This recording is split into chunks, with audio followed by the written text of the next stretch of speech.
ভারত যুক্তরাষ্ট্রের বিকল্প হিসেবে ইউরোপীয় ইউনিয়নের সঙ্গে মুক্ত বাণিজ্য চুক্তি স্বাক্ষরের পথে এগোচ্ছে। বিশ্লেষকরা সম্ভাব্য এই চুক্তিকে মাদার অব অল ডিলস হিসেবে অভিহিত করছেন। বাস্তবায়িত হলে দুই পক্ষের প্রায় 200 কোটি মানুষের জন্য একটি বিশাল মুক্ত বাজার তৈরি হবে, যা ভারত ও ইউরোপের বাণিজ্যিক ও অর্থনৈতিক সম্পর্ককে নতুন মাত্রা প্রদান করবে। মার্কিন প্রেসিডেন্ট ডোনাল্ড ট্রাম্প শুল্কের মাধ্যমে বিশ্বকে কোণঠাসা করার চেষ্টা চালিয়ে যাচ্ছেন। রাশিয়া থেকে জ্বালানি কেনার কারণে ভারতীয় পণ্যে 50% শুল্ক আরোপ করা হয়েছিল। এছাড়া গ্রিনল্যান্ড ইস্যুতে ইউরোপের 8টি দেশের উপরে 10% অতিরিক্ত শুল্ক আরোপের হুমকিও দেন ট্রাম্প।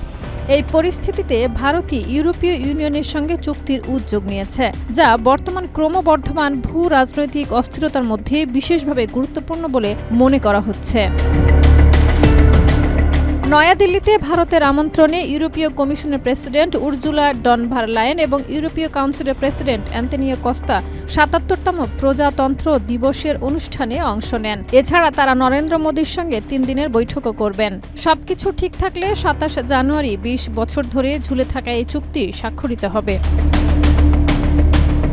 ইউরোপীয় ইউনিয়ন ভারত মুক্ত বাণিজ্য চুক্তি বাস্তবায়িত হলে ইউরোপের গাড়ি ও ওয়াইন এবং ভারতের ইলেকট্রনিক্স, টেক্সটাইল ও রাসায়নিক শিল্প নতুন বাজারে প্রবেশের সুযোগ পাবে। বিশেষজ্ঞরা বলছেন, এটি দুই দেশের বাণিজ্য সম্পর্ককে আরও স্থায়ী ও গভীর করবে এবং ট্রাম্প প্রশাসনের হুমকি ও বিশ্ব বাণিজ্যের অস্থিরতার মধ্যে ইতিবাচক প্রভাব ফেলবে। তবে কৃষি ও দুগ্ধজাত পণ্য চুক্তির বাইরে রাখা এবং ইউরোপের কার্বন ট্যাক্স ভারতের ক্ষুদ্র ও মাঝারি শিল্পে চাপ সৃষ্টি করতে পারে। চুক্তি ভারতের অর্থনীতির স্বাবলম্বিতা ও আন্তর্জাতিক গুরুত্বকে আরও দৃঢ় করবে।